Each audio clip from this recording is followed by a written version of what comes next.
Hello and welcome to the Doctors Who Read Stuff. My name is Chris. I'm Chip.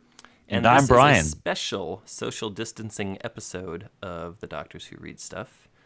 We are... Did you wash your hands? Yes. And Okay, good.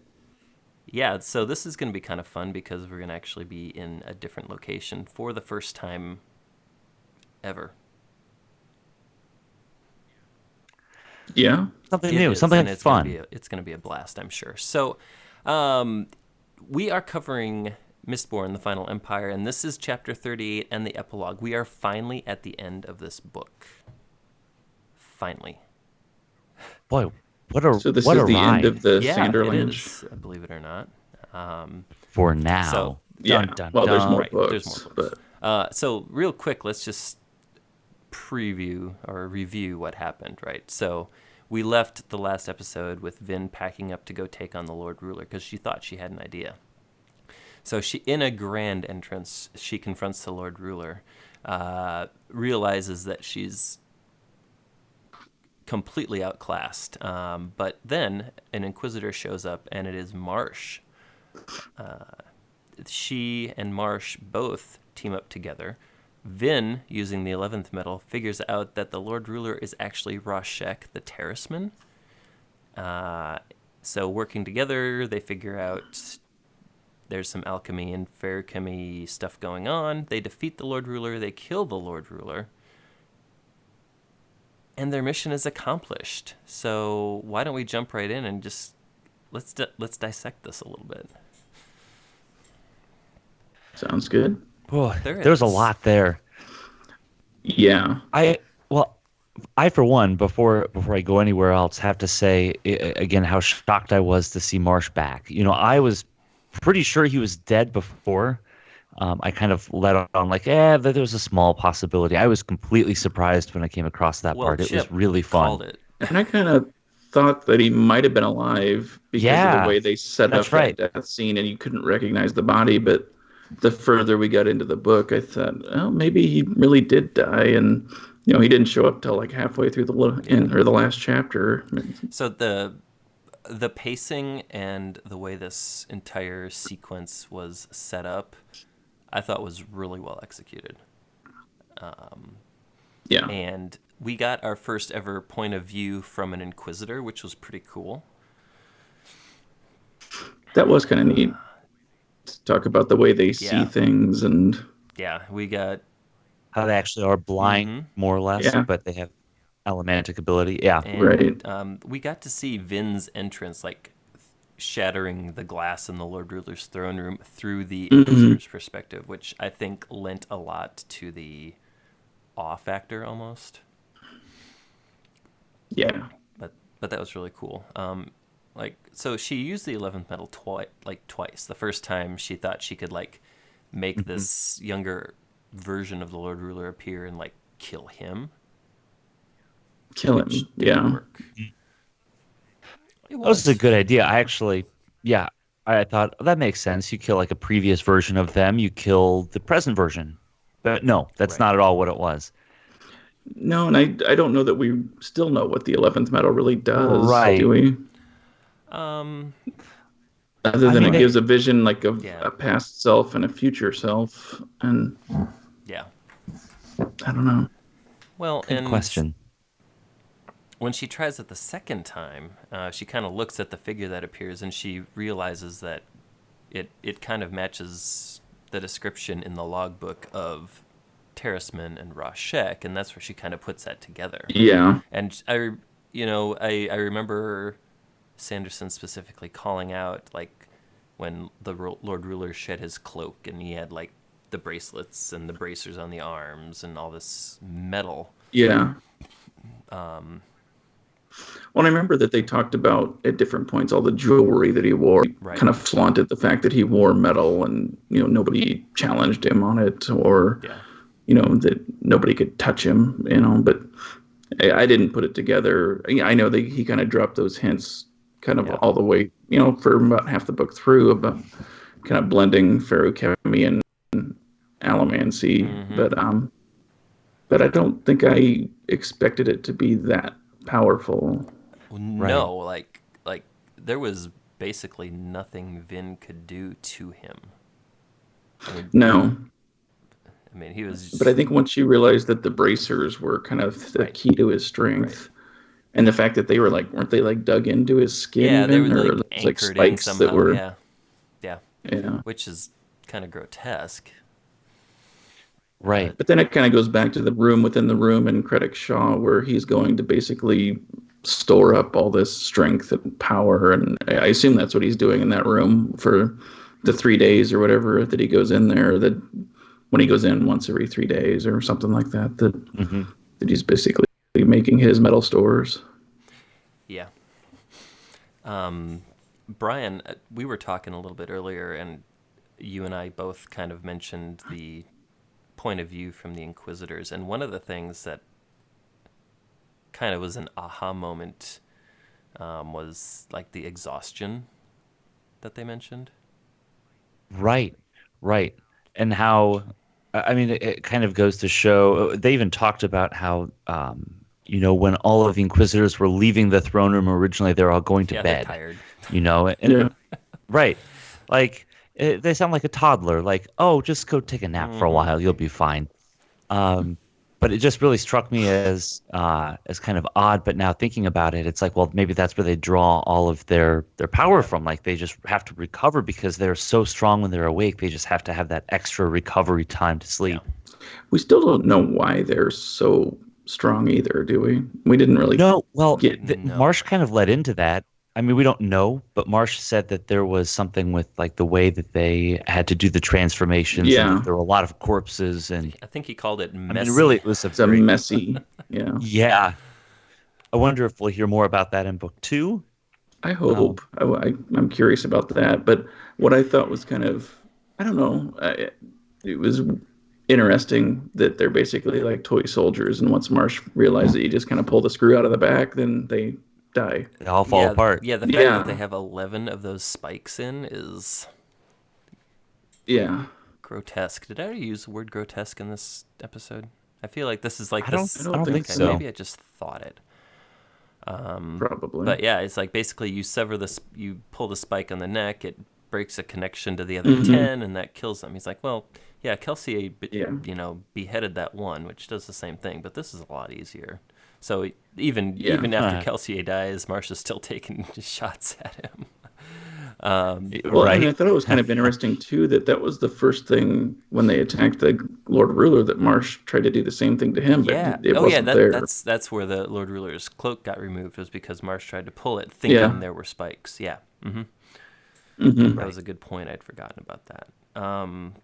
But interestingly enough, you go back a little bit to when Kelsier was talking about his plan in the book, and he said the 11th Metal is the key to all of this.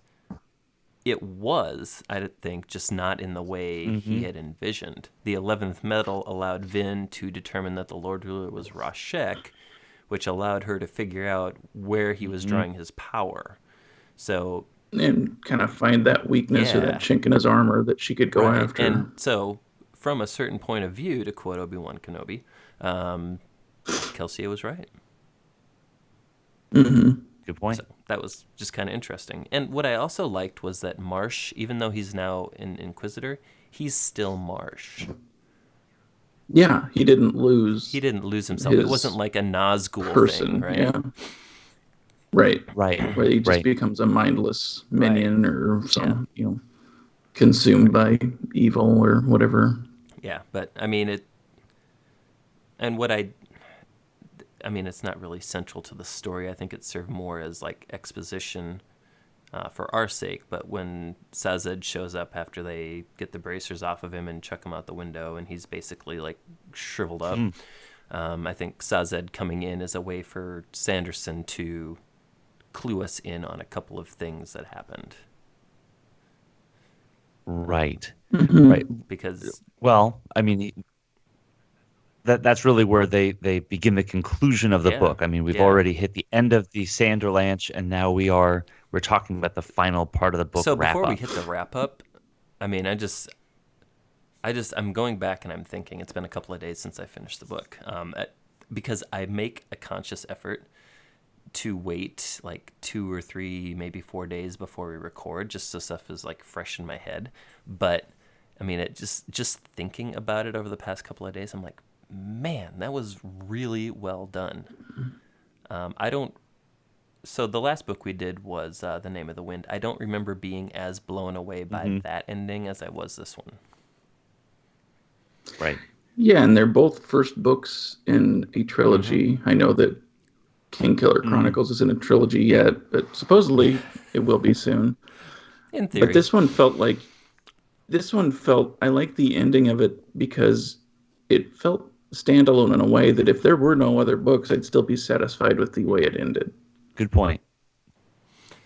Yeah. You know, there's a few mysteries that are left out there, but it was satisfying to the point that it's like, oh, I really enjoyed that, and if he never wrote another book, I'd be happy with it. That's very true. But I almost feel like that has to be like an intentional decision by an author for a first book. Just like it's an intentional decision for like a filmmaker or a TV show producer. It's like, okay, we might only get one season, but we might not. So we kind of have to plan in contingencies. So Sanderson does a great job of tying things up, but also kind of planting the seeds for what's going to happen. I think one of the big seeds, if I'm not jumping too far ahead, is Vin's realization on the deepness.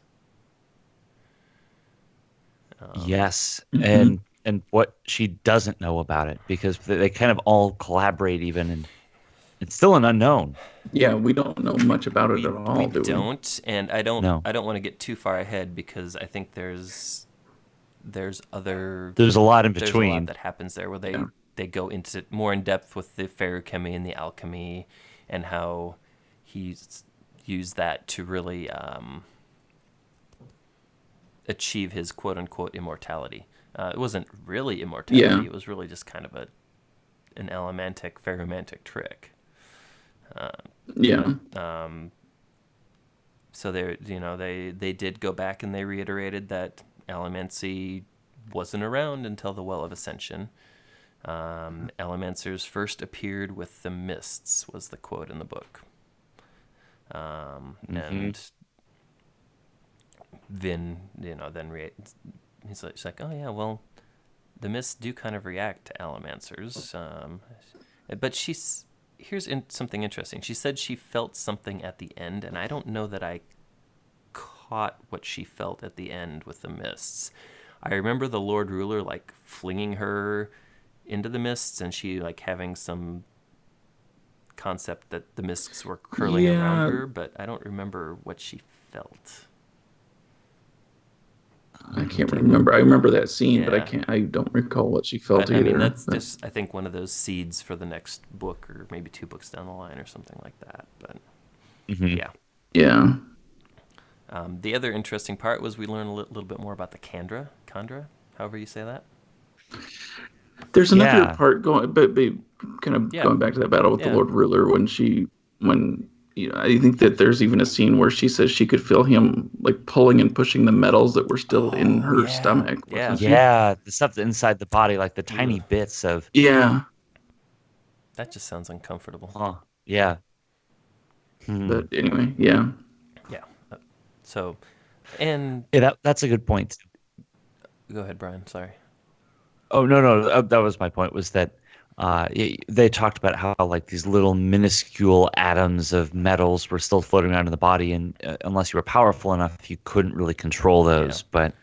But certainly the Lord Ruler had that ability. Trying to think where I had a point. It was here, and then it wasn't. Oh! I remember. So the entire book has kind of been predicated around the fact that Vin is special. There's something special about her, right? Yep. And so what if, over the course of the trilogy, she learns that she can kind of master some of the same things that the Lord Ruler was doing? I think that's a good. That's kind of what they were implying.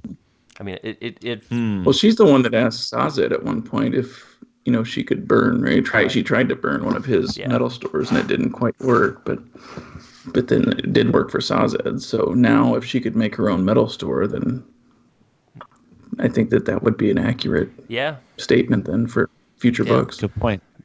And I know that, and I don't know if it's true. I know in reading some stuff that Sanderson had said that there's a third magic system in this world that we haven't been privy to Interesting. yet. So I'm curious to see what that is as we go forward with these books someday. Yeah, I agree. Yeah, I would. There's just so much here. Yeah. So before we kind of went back and hit those very important points, the Kandra is now contracted to Vin. Ooh, yeah. And she wants no part of that. She's like, Yeah. he ate my Right. homeboy's bones. I would send it away. Yeah. Yeah. What's his name? Orasur? I Is it don't how you said it? know. I think it was something like that. I mean, but she's like kind of disgusted about that because they're like, oh no, like they actually have she's to like, what am I going to do with that? consume the bones of the dead person to assume the form, and she's like repulsed and a little offended at that. She's like, oh, this thing. Well, and then she's like, what am I ever going to do with that? Right. And who talks her into it? Somebody says that, it might not be a bad thing It was to... either Sazed or Marsh, I think, because they're like they're paid in Yeah. Adium, so if it's already prepaid, you might as well use it. Yeah. So yeah, Right. and so that because House Venture had one too, right? Yeah, because we Yes, remember with Straff was talking to it, but we still don't know where that one ended up don't. or And we don't know if how he was using still it. under the employ of House Venture since the pits were destroyed, because that would be the payment source, True. right? That's a good point, too. So maybe we have a rogue Kandra running around now. And we still don't man. know. We never found out or did we find out where the Adium stores were? Because didn't she send... They were empty or they were gone? Were they empty? And they made the Okay, comment that's it. of either they're hidden somewhere else or somebody got there first. Which, Yeah. again, another seed to plant for the next book, perhaps. So, I mean, the epilogue is packed full of, hey, this is where this might go. And we mentioned it very briefly earlier, but I think the deepness is a big one. I think that's like the threat in the next book, because the Lord Ruler said, what I do for mankind. Not what I did, what I do. Right. Which implies that still he's like actively holding it keeping back this somehow. thing Actively away, does and something. has been for however many thousands of years, right? And I think I made the comparison. I mean, we've been making Dune comparisons since the first chapter, I feel like. But I think I compared it to like Muad'Dib and the Golden Path a handful of episodes ago, where he took the Empire and humanity down this path that many considered to be horrible, but he did it because he knew this was the only way to navigate the future and come out alive. So this almost feels similar to that, like where like the Lord Ruler. Can we just call him Rashek now? Is that okay? Yeah, I Sure. think so. Where Rashek was like, well, this is gonna suck, but it'll save us. So maybe there's some of that going on. Mm-hmm. Also, Could I be. feel like Rashek was more of a jerk than whoever the hero that he killed was. Yeah, and I still kind of want to know more about whoever it was that he killed. Maybe, and I don't know that we ever do, but it's, somebody with noble intent. And I know that they kind of had, or he had his suspicions about Rashek. Because I think in the epigraphs he said something about, I really need to deal with Rashek at some point here. Yep. And Yeah. apparently he waited too long. But... And that also, so Rashek's, this is something I found really interesting, was Rashek's command of ferrochemy and allomancy, and realizing that if anybody else had this, he would be challenged. That's why the Lord Ruler hunted down the Terrisman, Right. destroyed their religion, Yep. implemented the forced breeding, reproduction programs, things like that. That was why, not Yep. because, Where he basically yeah, made them eunuchs yeah. and yeah. So there's like been this whole Lord Ruler, who is he, what are his motives, things was like, it was almost like a book's worth of misdirection, Hmm. That was a long, which long is time coming. really, Yeah, really that well was a implemented. long con there, So, Yeah. yeah, But there were, and looking back though, there were hints along the way. there You were. just There were. they weren't they weren't in your Right. face. So some of them were pretty blatant as far as, blending allomancy and Yep. feruchemy, and it's like, oh yeah, that's cool. We should, somebody should do that. Well, somebody was doing it the whole Right. time, And and we didn't even pick Right. up we on it. remember, early on in this book, we're like, okay, it appears that Sanderson doesn't drop anything without a reason or without coming back to it later. So Mm-mm. those Right. little nuggets were planted early on. Yeah. Yeah, I don't know. This was a really good book. I was really really happy with it from cover to cover. Yeah, I thoroughly enjoyed it, and it was hard to put down when we were stopping at Yes. specific Yeah, it chapters. was. So it was hard to stop on chapter 37, knowing that okay, 38 is going to be the final Right. showdown with Right. Hank, and Yep. then that was it. Mm-hmm. It's like so it was hard to sit it down for a couple of weeks and then pick it back up and finish it. Yeah. So here's something we didn't discuss. So I'm going to ask the question now. We internally have decided what we're going to read next. Do we want to share that on this episode, or do we want to leave people hanging?